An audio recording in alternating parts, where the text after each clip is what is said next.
So, another video with my broken softbox light. We're going to have, again, super shadow on this side of my face.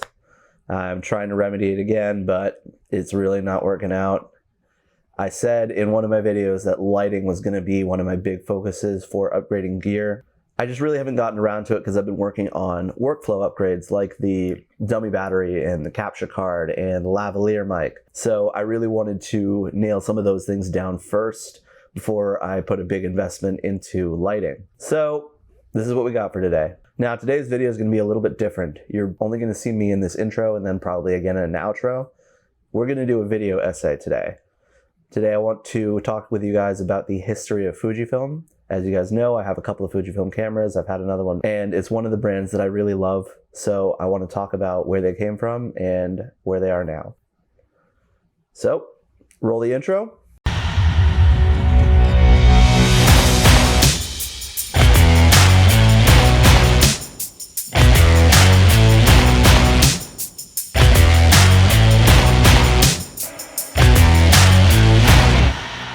And let's get started. Part 1. The History of Fujifilm.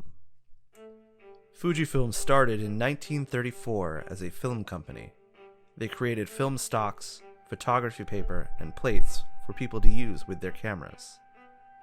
This is all that they produced until the 1940s. Then, in the 1940s, during World War II, they started producing optical glass for the military, including lenses. In 1943, Fujifilm released their first film camera. This was called the Fujica 6. It was a 6x6 medium format SLR camera. This camera and all subsequent Fuji film cameras, not Fujifilm, but Fuji analog film cameras, were released under the Fujica brand. Fujica is the combination of Fuji and camera. You'll see this with other old camera brands like Leica, which is Lights camera, or Yashica, which is Yashima camera. Next, in 1954, Fuji released the Fujica Flex, which was a twin-lens reflex camera. They produced a few more models in the Fujica 6 line, up until 1957, when they released the Fujica 35M, which was a 35mm rangefinder camera with a fixed lens. They continued to produce the Fujica 35M line, and then in 1962, they released the Fujica Rex, which was their first 35mm SLR. Fujifilm continued to produce analog cameras until the 1980s, but their focus was still primarily on film stocks. Some of those film stocks are still sold in stores today, such as Superior 400, which can typically be found at any drugstore. However, they produced many other film stocks, like Velvia, Provia, and Eterna, which is a film stock that was used in cinema productions. In 1988, at Photokina, Fujifilm showed off the prototype Fujix DS1P. This is the first fully digital camera, as it had a digital sensor coupled with an image processor with onboard RAM. It used a large memory card to which the photos were stored. They followed this up in 1989 with the Fujix DSX, which replaced the DS1P concept as their first mass-produced digital camera. They continued to release various digital cameras throughout the 90s and 2000s. A significant addition to the roster came in the year 2000 when they released the Fuji S1 Pro, which was a pro-level DSLR that took Nikon f-mount lenses. This line continued for another decade or so with various releases. In addition to the S Pro line, they were also well known for their FinePix line of compact cameras. Part 2. The X line. In 2001, Fujifilm released the Fujifilm FinePix X100. This was a fixed-lens rangefinder-style camera with an APS-C CMOS sensor. It had a built-in 23mm f2 lens and introduced the first-ever hybrid viewfinder. This viewfinder could be changed from an optical viewfinder to an electronic viewfinder with a simple flick of a switch. The X100 had film camera-like controls and construction, while also containing a large sensor and a modern image processor. Because of these features, this camera made waves in the photo community. and it was extremely popular among pro photographers as a second camera or a travel camera, as well as among amateurs trying to get into digital photography, with a high-quality device that had retro stylings. In 2012, they followed up the X100 with the X Pro 1. This was their first mirrorless interchangeable lens camera, and it took some features from the X100, like the hybrid viewfinder and the handling. It also signaled the beginning of the X-mount lens system. The other feature that it brought about was the X-trans sensor. The X-trans sensor differs from the typical Bayer sensor found in most cameras by moving the red, green, and blue pixels to different positions. According to Fujifilm, this improves color accuracy while giving photos a more filmic feel, and some of the early X-trans sensors are still very popular among Fujifilm photographers today.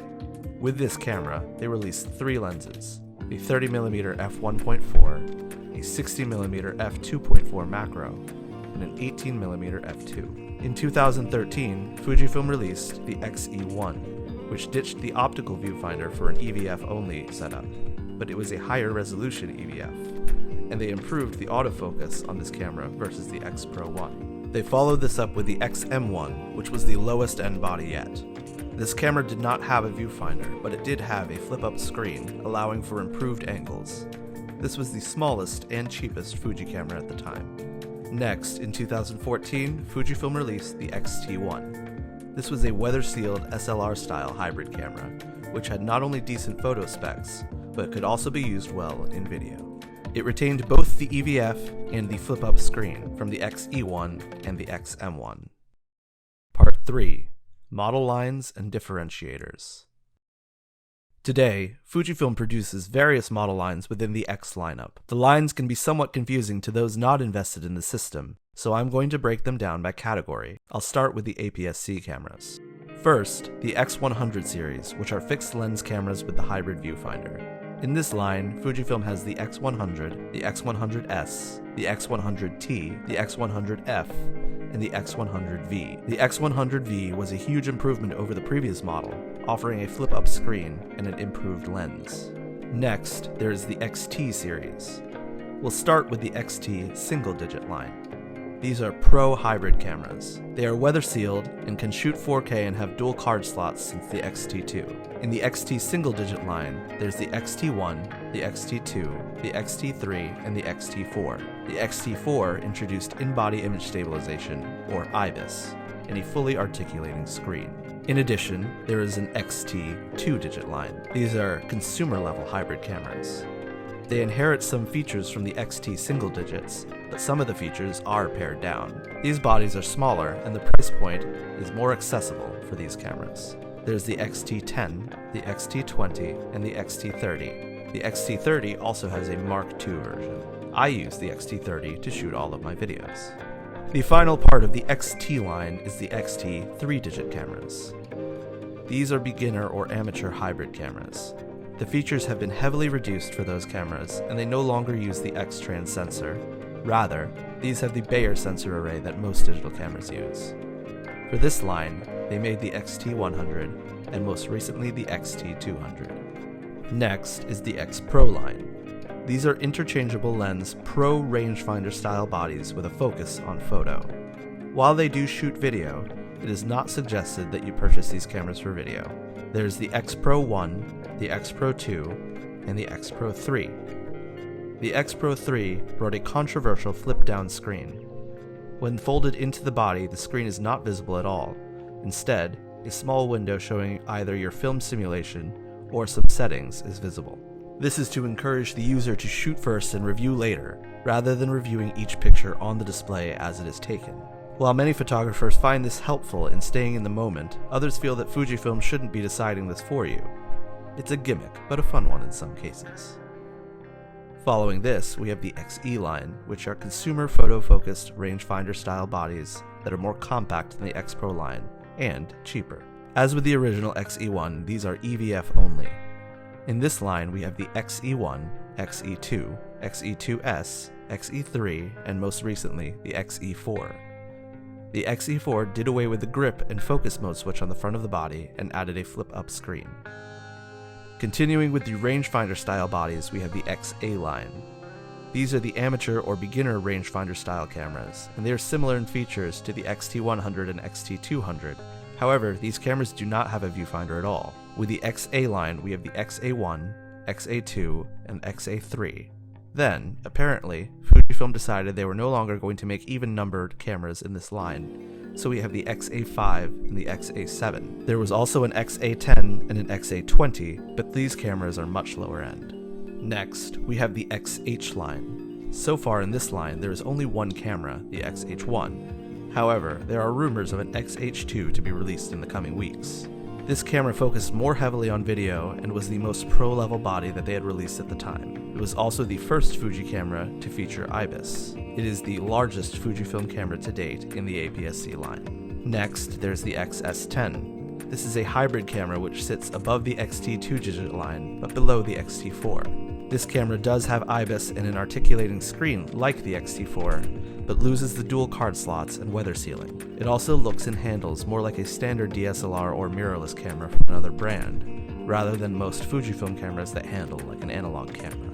Finally, there are two cameras in the APS-C line that did not have successors, but are somewhat related to each other. We have the X70 and the XF10. These are made to compete with the Ricoh GR series of cameras. They do not have a viewfinder, and they are cheaper and smaller than the X100 line. Their lenses are also wider. The X70 is still an extremely popular camera, and many in the Fujifilm community believe that the XF10 was not a suitable replacement for this camera, and that an X70 Mark II or an X80 should be released. However, the XF10 is still a very capable camera, and carries many of the features that the Ricoh GR series has, but at a lower price point. Next, we'll talk about the small sensor cameras. None of these are currently being produced, but they are still an important part of the Fujifilm X-line history. First, we have the X10, the X20, and the X30. These cameras had a 2/3 size sensor. The X10 and X20 had optical viewfinders, with the X20 adding a digital overlay to the optical viewfinder. In the X30, the optical viewfinder was replaced with an EVF. The other differentiator between these and the X100 line, apart from the small sensor, is that these cameras used a manual zoom lens. This gave photographers a wider range to work with. Below these, we have the XF, XS, and XQ lines. These were all small sensor compacts, or in the case of the XS, a bridge camera. Next, we'll talk about the GFX line of cameras. These are medium format digital Fujifilm cameras. In 2016, Fujifilm released the GFX 50S, which was an SLR style body with 50 megapixels, and a medium format sensor. In 2018, they released the GFX 50R, which carried many of the features from the 50S, but moved to a more compact, rangefinder style body. Then in 2019, they released the GFX 100. This camera was an SLR style medium format body with a 100 megapixel resolution. Most recently, in 2021, Fujifilm released two more medium format cameras. First, the GFX 100S, which was the successor to the GFX 100. This was much smaller than the GFX 100, in part due to the reduced size of the IBIS inside. Then, later in the year, they released the GFX 50S Mark II. This camera had the exact same body size as the GFX 100, but brought the price point down due to bringing the megapixels back down to the 50, versus the GFX 100S's 100 megapixels. Part 4. Why use Fujifilm? Many people love Fujifilm today because of the analog feel of the cameras. Adding to this, the film simulations built into their digital cameras have been engineered by Fujifilm to emulate their film stocks that they used to or still produce. This gives photographers an easy way to capture a different look for their photos without having to edit those photos heavily in post-production. These go well beyond the typical filters found in other camera brands, and a whole community of custom film simulation recipes has cropped up. At the forefront of this is Fuji X Weekly, which has a large library of custom film simulations made to emulate not only Fujifilm stocks, but other classic film stocks as well, like Kodak Portra or Kodachrome. As well, because most of the Fujifilm cameras are APS-C sensor-sized cameras. They have a compact size, and they can be used easily in a variety of situations. The APS-C sensor being smaller than full-frame sensors, allows these cameras to have a lower price point than many other pro-level bodies, while retaining many of the great features that these pro cameras have. Another great part about Fujifilm is that they are the lowest entry point into a digital medium format camera, while still providing some of the best features in that area. As well, Fujifilm's video features are excellent and compete with the likes of Sony, Canon, and Panasonic. The X-T3 and X-T4 have been used in a few different short films, and I will link some of those below. It's worth mentioning that Fujifilm also produces the Instax line of cameras. These are small, fun, colorful, instant cameras that overtook Polaroid as the king of the instant camera. Finally, Fujifilm's native lenses are sharp, compact, and cover a good range of what photographers might need. The X-mount line contains everything from a 50mm f1 lens up to a 100-400 zoom lens. Other companies have started to develop lenses for the X-mount line as well, giving access to cheaper lenses for the X cameras, but the image quality from the native glass is still superior. As well, Fuji has its own line of native cinema lenses. So that about wraps up the history of Fujifilm and where they are today. This is my first ever video essay, so we're going to see how it works out.